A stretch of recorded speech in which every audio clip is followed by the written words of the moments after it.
If you are a runner, it's super important that you know about weather pace. So if you don't know, your pace when you go out on runs is going to change depending on the weather, the temperature, and the dew point. And so basically, if you run somewhere where it gets hot, like for example, it's January and I'm in Florida right now, and though it's been 30 degrees every morning, today it is 70 degrees outside. So my run today is going to feel different than it usually does. So basically, when it gets hot and the dew point is higher, it means that your body, it's just harder for your body to like keep itself cool and regulate. And you sweat, right?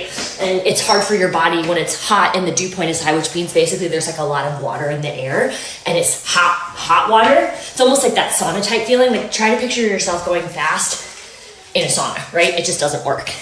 You can look on your weather app, and typically if the dew point is anything in the like around 70 or up, or even high 60s, and the temperature is really above 60, just know that your run is going to feel different and you're probably going to run a little bit slower. One of my favorite things to do is I use an app called Lely Weather. It's actually designed by my husband.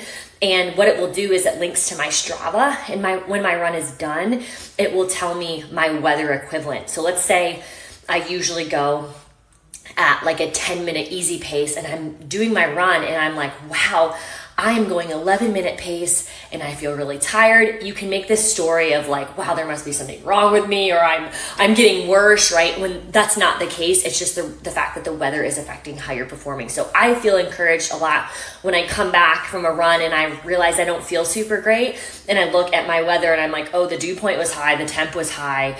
And I see my weather adjusted pace is about 30 seconds faster per mile. Okay, I'm actually doing fine. It's just weather makes things more difficult. So know if you live somewhere where it's hot and humid, just take into consideration on those days, you're going to run slower. In fact, it's safer to run slower. And get an app like Lely Weather. My husband has like a free 100-day trial. I think it's just lelyweather.com, or just comment and I can send you the link. But it's a great way just to see like, oh, on a normal day, this is how I would be pacing. And my running isn't totally to crap and I'm actually doing great.